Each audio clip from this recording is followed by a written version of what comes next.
Hello there everyone, Ashnflash here and welcome on into a very exciting LEGO video. I'm feeling a ton of different emotions today because I am sharing with you guys my latest LEGO ideas project that I've been working on for Inside Out. The new movie is obviously releasing this weekend and it's the 10-year anniversary next year for the original movie. And there are time codes and chapters if you want to hop around to understand why. If you just want to check out the set itself and the different things, you could do that too. I wasn't happy with the set that LEGO released. Like, that console is just so small. And, nope. And then there was just so much potential here. I didn't like that it was mini dolls. I know that sentiment was shared by a lot of people. So I was like, you know what? Let's just do this. Let's do this for the movie. And I was so excited. And I think one of the first things that I built was actually this rack here with all of the different memories. And I really am happy with how this turned out. And a huge shout out to my friend Stud, because he actually rendered all these for me, because the site that I use usually to render my stuff that I pay for has been down for over a month. So like I said, a lot of emotions today. But anyways, this was really fun to create. I have like a different track on the inner layer that the orb sits on, and theoretically it would roll down there, and you could manually spin the propellers, but there's also a little feature down below where you can turn this knob and it will open a trap door for all of the orbs to roll on out. You'll notice to the right there, Sadness is inside of the circle of sadness, and in behind her is this rack of the different manuals there. See, I took some creative liberties when it comes to designing some parts of the set.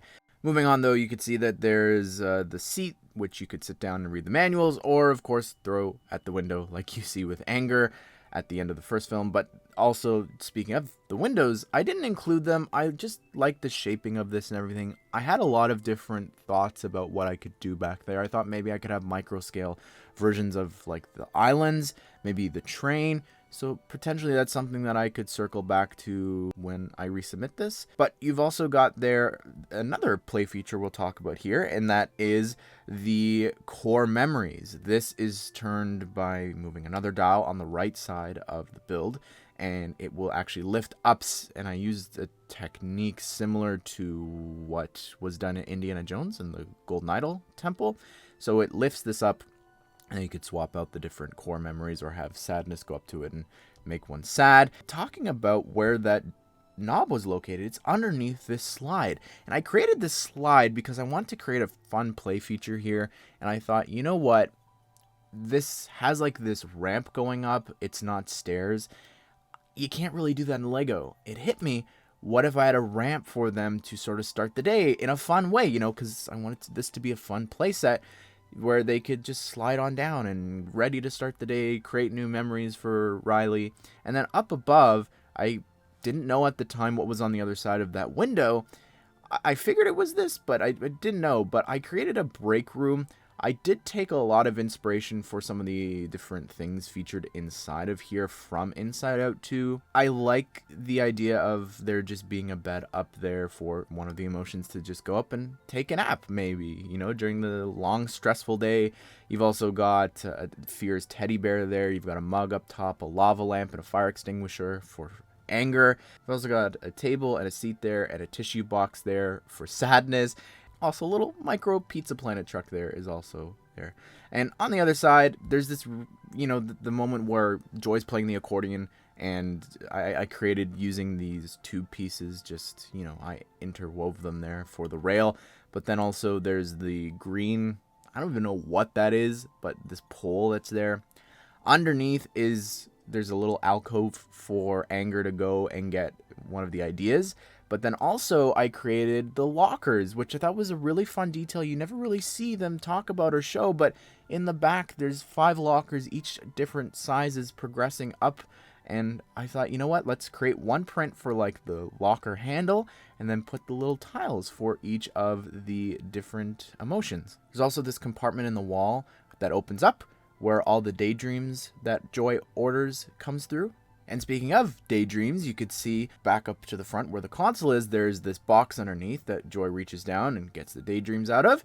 But then there's a lot going on with the console, which I had a lot of fun designing. That was the very first thing that I did besides the figures. And you could see that, there's a bunch of different handles. I had a couple of ideas afterwards for parts that I could have used for this after I already rendered a bunch. But there's buttons and everything for each of the different emotions. Again, you could take the jewel piece that's meant to be an idea and actually sit it inside of the console there. You've also gone to the puberty alarm to the right. Taking a step back here, you could see that there's all of the couches here, which were so fun to create, just the different shapes of them. I created a pillow print there that's repeated each of the different times. There's a few new 2024 parts being used here, as well as the smaller cushions were fun. Now, removing the console and the cushions, you could see that there is actually here another knob in the front, and the idea for this is that you can, of course, at the end of the day, send off all of the memories to long-term memory.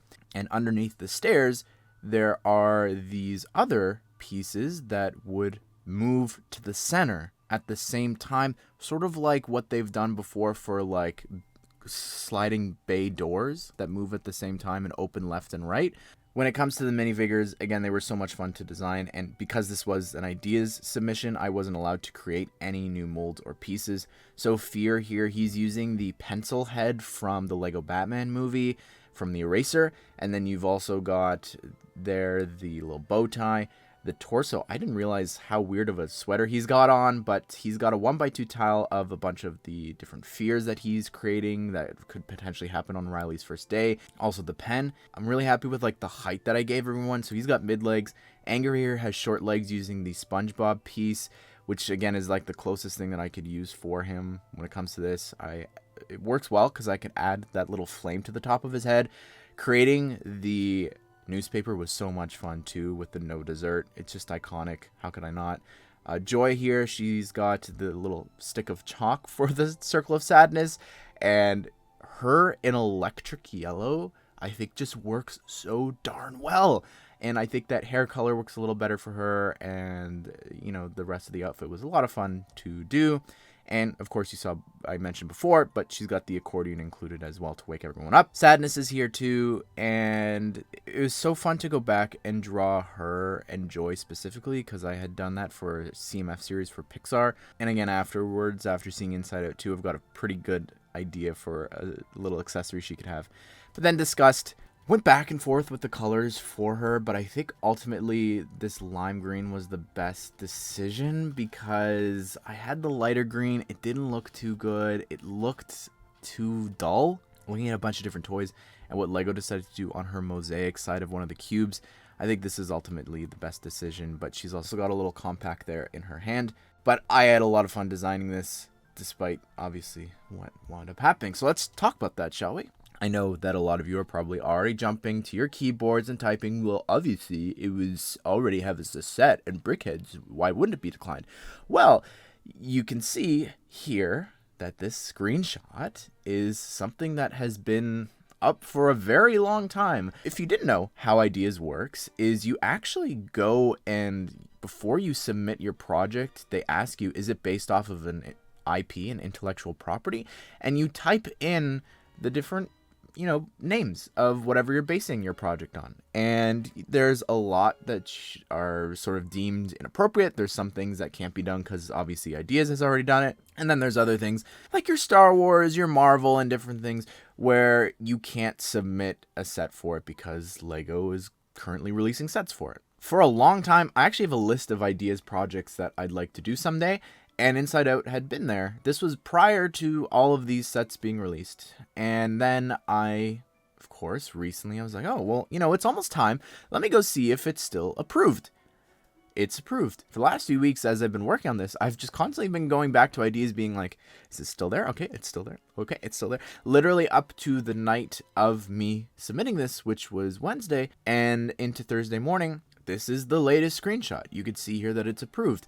And obviously it's been declined. I got the email the next morning saying that, and this is where the sadness emotion comes in. Maybe a bit of embarrassment because, I wasted a lot of time for this project, but here's where the anger side of things comes in. The email almost feels like it's trying to gaslight me into being like, you should have checked the list first, check the list to see if you can even submit these things. And that's where I have the problem with this, is I only got this far because I said that my project was based off of Inside Out. I just think that it's really frustrating and rude in a way that I'm not getting like an apology of like, sorry, it was an oversight. Just some form of them taking responsibility, and I honestly would be happy. I'd be much more accepting of this whole situation. If you go submit Inside Out now, it'll be declined. That's changed over the last 24 hours now. I want to move on, though, quickly to talk about some Disney discrepancies and confusing things on ideas right now. Very soon after the Disney 100 minifigure series was revealed, they went in and they updated their list for any of the characters that appeared in the series, that you could no longer submit sets for those movies. There's no sets out for them, but those minifigures being in the series meant that you can no longer submit sets for them. There's one thing here though, Princess and the Frog. You can submit a set for that, or, at least it says you can, and then you'll have a situation like I have on my hands. But she has her own Disney princess stuff, although Mulan for a really long time was allowed to be submitted, so I don't know how they deem some princesses okay and others not. Like Merida right now, you could do Brave. If you go ahead, type in Bambi or Dumbo, guess what? You can submit them, despite them both being minifigures inside of the Disney 100 Walt Disney camera last year. But here's where things get interesting, and this is probably what's going to wind up happening with Inside Out. Once enough time passes, they go in and allow you to submit stuff for Disney things that they just aren't really touching anymore. So for example, if you type in The Incredibles right now, there was a whole batch of sets for Incredibles 2, and then obviously there was the Disney minifigure series 2, and the Brickheads were the last time we saw them, and you can submit sets for that right now. You know who else appeared in Disney series 2 and got Brickheads? Jack and Sally from Nightmare Before Christmas. And if you didn't know, we're getting a set later this year from Ideas. So that's so interesting to me, just this weirdness of Disney. So I'm hoping potentially that in enough time, because I can see these two sets just being a one done, maybe I'll be able to resubmit this and update it with some new characters, as well as some new stuff in the headquarters that appear in Inside Out 2. And I will say, I was really looking forward to working on the milestones for all the characters and everything. When we reach 1,000, I always reveal a character that I created just for fun. And I finished Bing Bong, and the rest of them, I was really looking forward to doing the Inside Out 2 emotions. And now I feel like I've got this itch that I need scratched. I was also just really excited to be in that sort of ideas process of, promoting a project and just building up the hype for it. And now that's gone. So I think this summer I'm going to try and work on something else. But if you feel bad for me, you can go and help support my Santa Claus project, which I'm going to be promoting a lot later on this year. But anyways, everyone, I'd love to hear your thoughts. What do you think of the set that I created? Would you want a set like this? Obviously, you can't leave, a vote or a support on Ideas to tell Lego that. But hopefully we do get something like this down the line. But hope you guys did enjoy this video. Hope you all have a great day. I will see you all in the next one.